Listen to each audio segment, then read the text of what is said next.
கர்த்தராகிய இயேசு கிறிஸ்துவின் நாமத்திற்கு மகிமை உண்டாவதாக.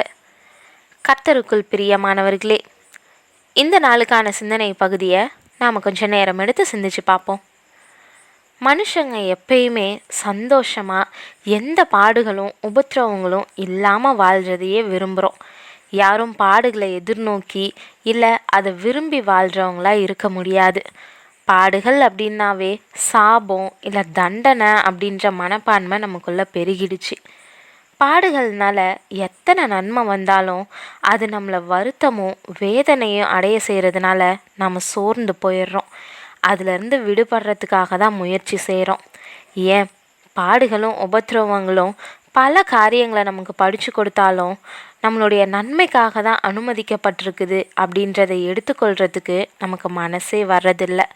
அதுக்கு மாறாக இதை என்கிட்ட இருந்து எடுத்து போடுங்கன்னு ஜெபிக்கிறதையே வழக்கமாக வச்சுருக்குறோம். அதனால் நம்ம பாடுகளை குறித்த நம்மளுடைய புரிந்துணர்வை ஆழ்படுத்தி கொள்கிறதுக்கு இன்றைக்கி கவனமாக தியானித்து கற்றுக்கொள்ளலாம். பொதுவாக ஜப்பானியர்கள் மீன் உணவை ரொம்ப விரும்பி சாப்பிட்றவங்க. அது ஜப்பான் நாட்டோடைய ஒரு தீவு. அந்த தீவு மக்களும் அப்படியே மீன் உணவை விரும்பி சாப்பிட படகு எடுத்துக்கிட்டு சில கிலோமீட்டர் தொலைவில் உள்ள கடற்பகுதிக்கு போவாங்க. அங்கேருந்து திரும்பி வர்றதுக்கு 2 நாள் ஆயிடும். அந்த குறிப்பிட்ட இடத்துல கிடைக்கக்கூடிய மீன்கள் தான் ரொம்ப ருசியானதாக இருக்கும். ஆனால் மீன் பிடிச்சிட்டு கொண்டு வரதுக்கு 2 நாள் ஆகிடுறதுனால அந்த மீனுடைய சுவை குறைஞ்சி போயிடுது. மீனவர்கள் கையோட ஐஸ் கட்டிகளை கொண்டு போயிட்டு அதில் பதப்படுத்தி கொண்டு வந்தாங்க. ஆனாலும் மக்களுக்கு அதில் திருப்தியே இல்லை. ஃப்ரெஷ் மீனுக்கும் ஐஸ் கட்டிகளில் வைக்கப்பட்ட மீனுக்கும் சுவை வேறுபடுறத அவங்க உணர்ந்தாங்க. இப்போ மீனவர்கள் ஒரு சின்ன தண்ணீர் தொட்டியை ஒன்று செஞ்சு அதில் மீன்களை பிடிச்சு போட்டுக்கிட்டு கொண்டு வந்தாங்க. இருந்தாலும் அந்த பெரிய கடற்பரப்பில் நீந்திக்கிட்டு இருந்த மீன்கள் சின்ன தண்ணி தொட்டியில் 2 நாட்களாக சோம்பி கிடக்கிறதுனால மீனுடைய சுவை குன்றி போகிறதா மறுபடியும் குறை சொன்னாங்க. யோசித்த மீனவர்கள் புதிதாக ஒரு யோசனையை செஞ்சாங்க. குட்டி சுறா மீன் ஒன்றை பிடிச்சிட்டு அந்த தொட்டிக்குள்ளே கொண்டு வந்து விட்டாங்க.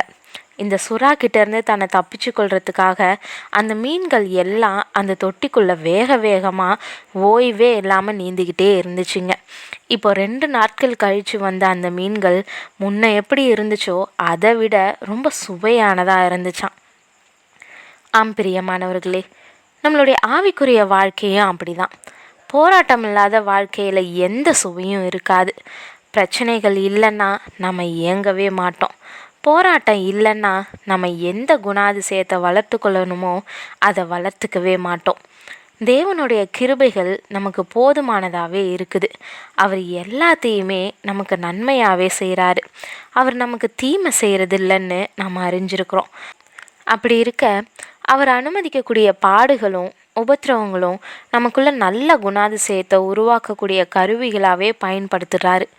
நமக்குள்ள பொறுமை, தாழ்மை, சகிப்பு, விட்டு கொடுத்தல் போன்ற குணங்கள் பாடுகள் வரலை அப்படின்னா நம்மளால் வளர்த்துக்கவே முடியாது. நீங்களே நிதானிச்சு பாருங்கள். நமக்கு இருந்த பெருமை அழியறதுக்கு ஒரு மிகப்பெரிய சோதனையை தேவன் பயன்படுத்தி இருப்பார். அந்த சோதனை வந்த பிறகு தான் நான் அப்படின்ற எண்ணமே அழிஞ்சிருக்கும். இல்லைனா இன்னும் நாம் நம்மளை ஒரு பெரிய ஆளாக நம்மளுடைய பலத்தை குறித்தும் பணத்தை குறித்தும் அகம்பாவம் உள்ளவர்களாகவே இருந்திருப்போம். அதனால் நமக்கு பாடுகள் தேவையான ஒன்று தான்ட்டு 1 பேதுரு 1:6 இதிலே நீங்கள் மிகவும் சந்தோஷப்படுகிறீர்கள் என்றாலும் துன்பப்பட வேண்டியது அவசியமானதால் இப்பொழுது கொஞ்ச காலம் பலவிதமான சோதனைகளினாலே துக்கப்படுகிறீர்கள்னு வேதம் நமக்கு போதிக்குது. அப்போஸ்தலனாகிய பவுலும் தனக்கு வரக்கூடிய துன்பங்களிலும் பாடுகளிலும் தான் பிரியமாக இருக்கிறேன்னோ, காரணம் அது தன்னை கர்த்தரை சார்ந்து கொள்ளவும் பக்குவப்படவும் பயன்படுத்துதுன்னோ நமக்கு சாட்சியாக சொல்கிறாரு.